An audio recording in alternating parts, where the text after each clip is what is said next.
خوږو لیدونکو راورسېدلو د باغ څخه کشمش خانې ته. دا هغه ځای دی چې دلته تازه انګور راوړل کیږي، بیا د څو پروسو وروسته دغه څخه کشمش جوړیږي. راځئ راسئ که مو کشمش خانه نه یې لیدلې کشمش خانه وګورئ. کشمش خانه ډېر یخ ځای او ډېر تاریکه ځای هم وي. زه به عینکې اول ایسته کړم. ما اوس دا ویل چې دا برق ولګوئ، روښنایي ستا د غونډه زما عینکې په سترګو وې. خبره دا شی ده چې پخوانۍ کشمش خانې د دې څخه لږ په توپیر باندې جوړې وې. دغه پکې نه وې پخوا به کشمش خانو کې. دا نو اوس سیستم نوی سوی دی،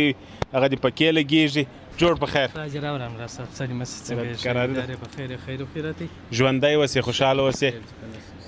خوږو لیدونکو اجګران د دې ځای مسؤل دی، ډېر کارونه دی مخته وړي. باغ ته تللي وو، په باغ کې مو ستا کمی احساس کوي نو کشمش خانې ته درپسې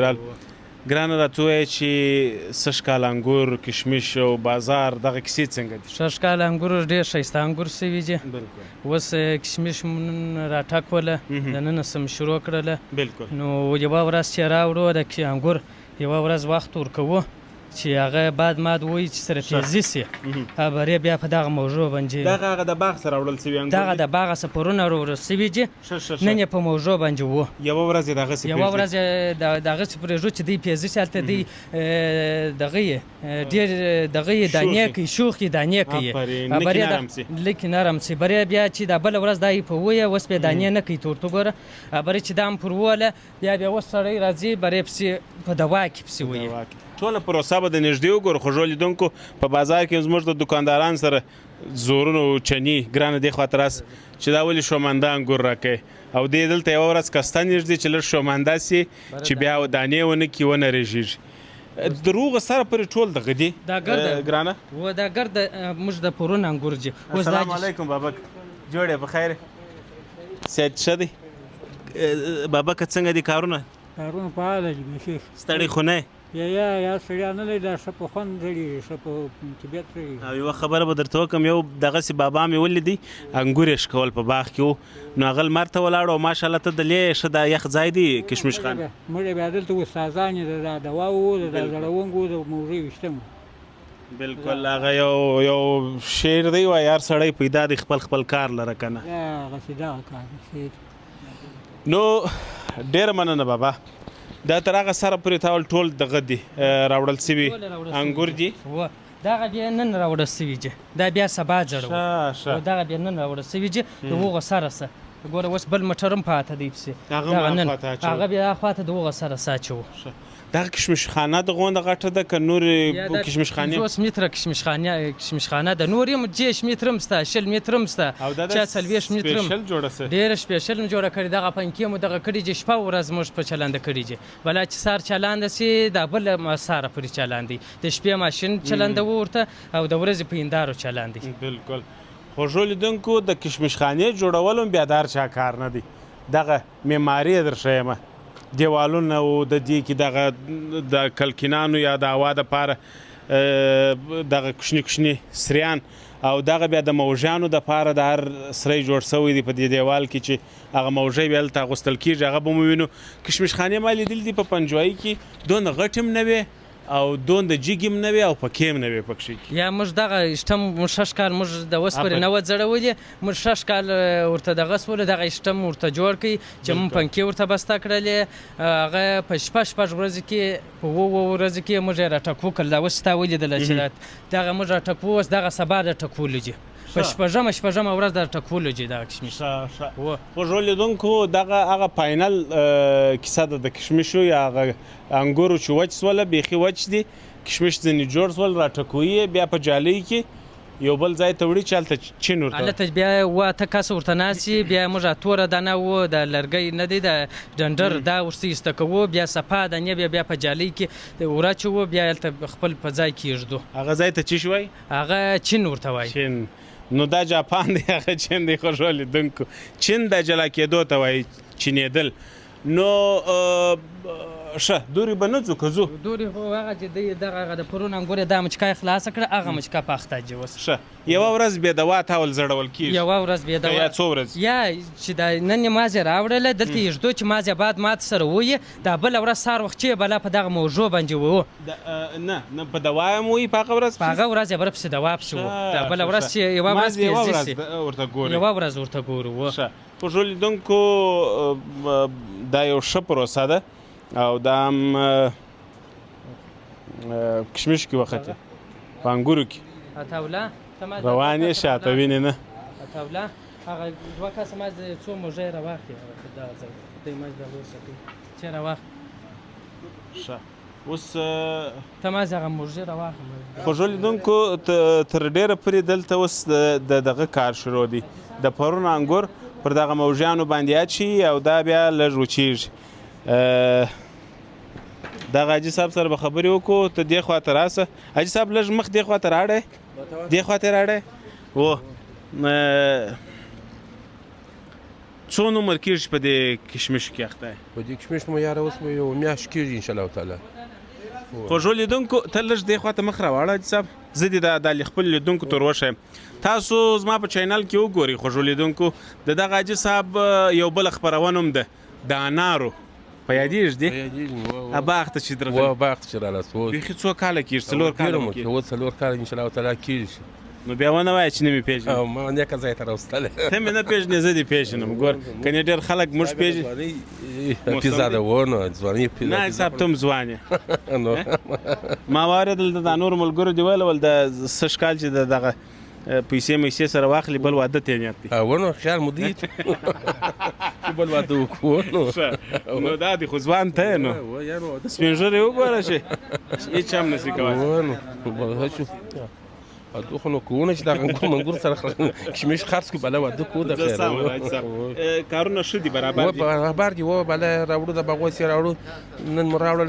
دغه مو نن راوړل هغه انګور هغه سبا د خیره زړو نو بله په دوا پسې وو بله په موضوع ته پورته کوو بله کشمش مو واچوو نو په ولاد کې ډېر خوشحاله یې صاحب که په انارو کې هم په انګور کې خوشحاله یم په انارو کې دغه زموږ موزینه ده دغه انارو انګور دغه زموږ موزینه ده نو زراعت مو دغه دی ته کار وکړه السلام علیکم څنګه په خیر خیرت جوړ خیرت واده نشي کولی یا سپین ږیری دی ختم دی ولا کار اخلاص دی حاجي صاحب ته څنګه زه به خدای الله سره راځم اوس ان شاء الله کار به نه پرکیر چې اوس ما خپل اوس واده کړی دی دوام واده مې کړی دی و دا دیګر خبر دی اجازه د ما ځوړ پر ونیسي حاجي صاحب د شوق دی وکی کړه د شوق مې کړی دی انډیواله او دی واجب دی بس هغه دی الله وبخښي نو دوام عمر څوک بیان نشي کولای مړم سي بیان بل نه شي واجب و یا چا په کیسه کې نسوي بل دی نه واجب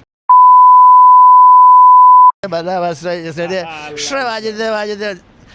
درمخه د سټټ کړلم اوس واجب دغه زماجه لکه دغه اوس کلک واجب اوس پیدا شی برشته کړي شی برشته کړم اوره دوه د خدای مان ملک اوس پیدا کړی دي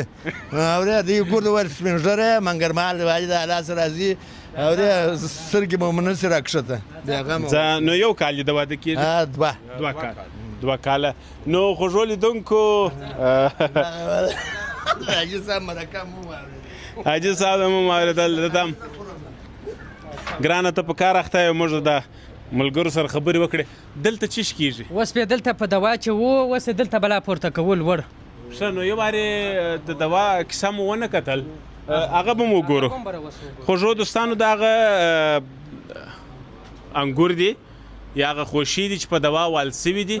دلته راوړل کېږي بیا زړول کېږي در څو ورځو پورې دا در 2 ورځو پورې یا شپږ یا 2 ورځ بعد موږ لاس وراچو برې راټکوو ښه 2 ورځې دلته زړېږي چې وچ سوله کشمش سوله بلا کار هغه بیا دلته بلا پرشن ورته وارو بلا راټکوو دغه څلور کس دغه بیا دغه دانې واشکۍ چې دانه رایلاسي هغه بیا دلته بلا دلته دل کېږي په مځکه نه یې لکېږي ښه راسي خوږو لیدونکو دغه وګورئ چې هغه دې ته څه شي وایي دې ته شونډه خاني نه نه یا انګور دا نه موژی ورته وایي موژی هغه لنډ نه هغه یا دا غوا یو چې په نیم- تړلي یا هغه ولاکه دغه موژی ورته وایي دا د کشمش دغه موژی وایي هغه غوا یا پسه یا هغه چیز پر موژی وتړ هغه ته موژی وایي وای نو مې خطا کوه مختبله خو بیا د اوسپنې د چټکوال کېږي ښه نو کشمش موژی دا د کشمش موژی ورته وایي کشمشخانه سرای په جوړي موژي اوغه دی موژي دغه د اصلي موژی دغه دی نو دې ته لرګی ووایو چې ما ونیسه بابا ته راکه چې ونیسه دغه زموږ لیدونکي پوه کړو چې موژی چیش ته وایي وایي دونه ډېرې خبرې مې پر وکړې دا نو دا پخوانۍ اصطلاح ده راځه حاجي صاحب دا دې ومې نیوي یا د غونډه تکړه حاجي صاحب ول دوه ماده مې کړې موږ هم د غونډه تکړه دغه موژی دی دا خو نو د کشمش خانې دي دغه سریان په جوړیږي پخوا به دغسې موژیانو په مځکه کې به یې ټک واله غوا او یو څاروي و شی به یې پر تړل ها و دغه رقم پخوا د څاروي دپاره و اوس د انسانانو نه حاجي صاحب د انسانانو دپاره نه دی دا خو چې یو یې ووایه مغزه یې ګډوډ ولار دي دا دلته یږدي یوه پښه پرېږدي د ځینې کارو څخه د ځینې کارو څخه یا ځان ته بیا کوي. ورته هغه موژی هلته وایي سید حاجي صاحب ستا کار به تر ټولو سخت دی که یا بیخي لوړ ولاړې سخت دی که نه او ته بیا ډېره تجربه هم شاید لرې په دې کار کې څو کاره کېږي چې په دا کار اخته دېرش کاله کېږي چې حاجي صاحب دغه کاروبار کوي دا د کشمش خانو کشمشو د باغدارۍ دغه سیستم مخ ته وړي نو دغه هغه انګور سوله چې په دوا اول سوله دلته زړول کېږي د شپږ ورځو دپاره او تاسو راسئ دغه د دوا سیستم به مو ګورو چې دغه انګور په دوا کې څنګه وال کېږي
جوړ په خیر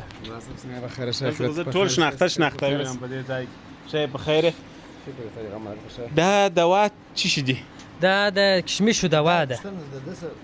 دا د کشمیشو دوا ده و دا یوه پلا موږ غوړي رقم دوا ده و دا غوړي دغه دغه غوړ دي ښه او دغه پوډر دي دغه وچه دوا پوډر دي ښه پوډر غوړ سره ګډېږي بره بیا د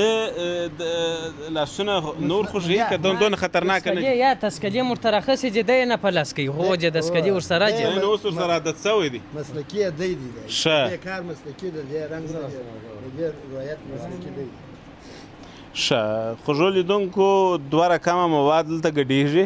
په دې اوبو کې ساده اوبه دي که نه و ساده اوبه دي 8 لیټر اوبه مو راچولي دي 8 لیټر اوبه دي بیا هغه ته مواد ورلېږي دوه رقمه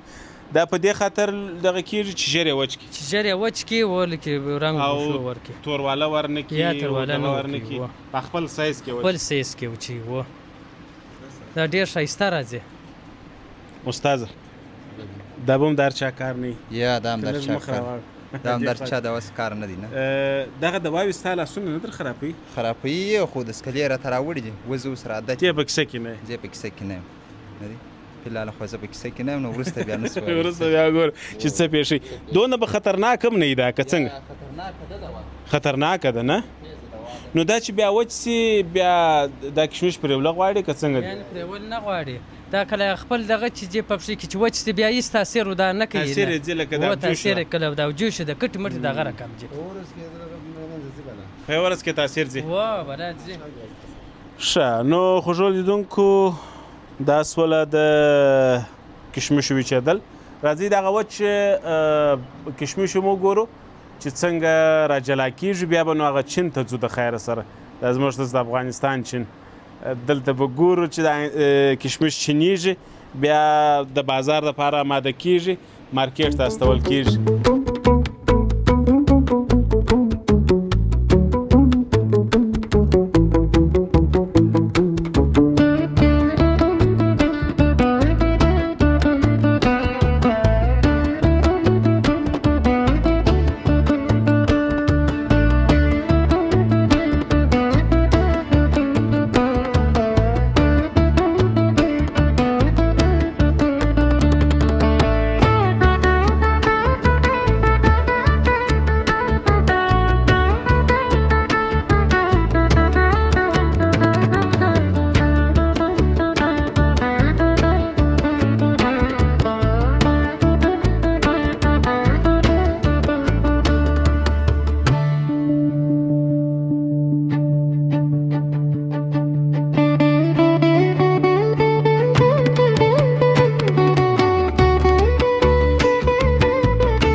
خو ژوو لیدونکو د کشمشخانې څخه هغه کشمش چې راټکول سوله 6 ورځې پر تېرې سولې پر انګورو باندې ټوله پروسه خلاص سول بیا ټوله کشمش دلته راوړل کېږي ګرانه دا کشمش کار ټول خلاص شوی دی و نور ګره کار خلاص شوی دی دغه تور و د ډنډر موږ ټولوو نور دغه صفا شی پاتېږي دا بیا جالۍ ته ورته راسي خو ژوو لیدونکو دغه وګورئ ډېر د چین خبرې مو کولې چین دغه ته وایي دغه تورې دانې دغه ډنډرې دغه خاشیه دا ټوله جلا کېږي صفا کشمش دغه دي دغه صفا کشمش دی ټول یوه طرف ته کېږي ماشاءالله لکه لال و مرجان دا دانه یې خواږه کشمش دی یو دانه به وخورو د کندهار خواږه کشمش ډېر نوم هم لري او ډېر خلک یې خوښوي دغه انګور ډېر دغه کشمش ډېر خواږه دي تر هغه سره پورې ټول دغه شروع دي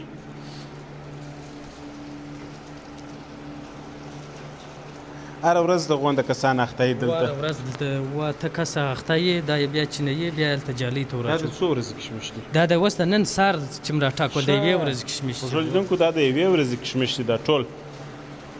راټول شوي دي دا چې د کشمشخانې سره راوړي وخت یې کولر باندې یې ښه بیا چې باد کړه بیا دلته داسې خره ورته جوړوو دلته بیا دا پاکیږي که یو یخ هوا ورکړي د کشمش خانې څخه چې راوړو بره دغه بیا دلته بادوي دا باد کړل دغه شان دا خپله راغورځولي دي به ګوره دغه درته باسي بیا د خره داسې جوړوو دا چې م جوړه کړه بیا دوی پخته کېږي پاکوي نو موږ د کولر څخه یوازې د یخې هوا کار اخلو په کور کې دا وګوره دونه کمال پکښې کې دی کشمش هاخوا ته پاتېږي هغه اضافه دانې و هغه خاشي و دا ټول را جلا کوي و دا ګرد را جلا کوي ټوټو په یوه ورځ کې څو جالۍ کشمش یوه ورځ کې موږ یو نیم خروار دغه رقم یو نیم خروار اوس موږ پاکوو دا کشمش بیا ځي بیرته د کندهار ګمرک ته دا هلته بیا په ګمرک دغه د وچې میوې د وچو و د ګمرک کې خرڅوو د کشمش په سرای کې بیا خرڅوو اوس بیا موږ یږدو موږ په یوه پلانه خرڅوو چې 10 خرواره 15 خرواره څه بیا خرڅوو بالکل دا بیا د کوم ځای خلک رانیسي د لې بیرته په کندهار دا کابلیان هم راځي پاکستانیان هم راځي دا کابلیان هم راځي و د باندې ملکو ته وړي خوږو لیدونکو دا کشمش هره ورځ تقریبا یو نیم خروار دلته پاکیږي بیا چې ښه ډېر سوله د کشمشو سرای ته وړل کیږي د ګمرک په نامه یادیږي هغه نو دغه کشمش بیا ځي ورې مارکیټ ته ورې ایښول کیږي قیمت ورته ایښول کیږي بیا په هغه قیمت باندې د نورو ولایتونو خلک هم راځي د نورو ځایونو څخه هم تجاران راځي دغه کشمش رانیسي بیا یې وړي بیا هغه چې دی ګټه کشمش ګران سوي دي سږکال که یا اوس ارزانه سوي دي نور هم ارزانه سي پخوا دغه کشمش په پخوا په 1500 1800 افغانۍ وه اوس په 600 افغانۍ په 700 افغانۍ په 1500 افغانۍ دي پخوا په دغه کشمش نه وه په 1800 1500 افغانۍ وه اوس غټ کشمش دي ښایسته نو دا په دې خاطر باندې چې دوی پوس وله چې لارې خو بندې دي انګور نه وړل کېږي کشمش پاته دي راځه نو قیمت یې ورته اوس د لنده انګور پخوا موږ یو من په یو نیم سل افغانۍ رانیوله اوس یې په 80 افغانۍ رانیسو بیخي مارکیټ یې خراب شوی دی دا که اوس د باندې تللی بیا په ډېر ښه قیمت دا هم چې اوس د باندې تللی اوس لارې ایله وی دغه موږ په 1800 افغانۍ در 2000 افغانۍ کم دغه کشمش نه ورکوله خوږو لیدونکو د هغه کشمش دی چې که چیرې د افغانستان څخه د باندې تللی دغه د لارو ترتیب برابر وای وړل کېدلی نو دغه کشمش په تقریبا تر 2000 افغانۍ باندې یو من خرڅېدلی او مارکیټ به درلودلی خو دا اوس په مارکیټ کې تر 600 افغانۍ پورې دغه خواږه او ښایسته کشمش نور اضافه دغه نه لري قیمت نه لري په بازار کې نو خدای دې ټول مشکلات حل کړي چې لږ تر لږه د دغه ګټه د دغه فایده بیرته بزګر باغوان ته رسیږي چې هغه مثلا په میاشتو خوارۍ کښلي دي زحمتونه یې ایستلي دي چې بیرته یې ګټه هغه ته ورسیږي نو خوږو لیدونکو دا و د انګورو د کشمشو پروسه مکمله خپرونه نو په دې له چې خوښه سوي مو بیا به هم ځو تر نورو خپرونو پورې تاسو را سره ملتیا کوئ او د اوس دپاره د الله په امان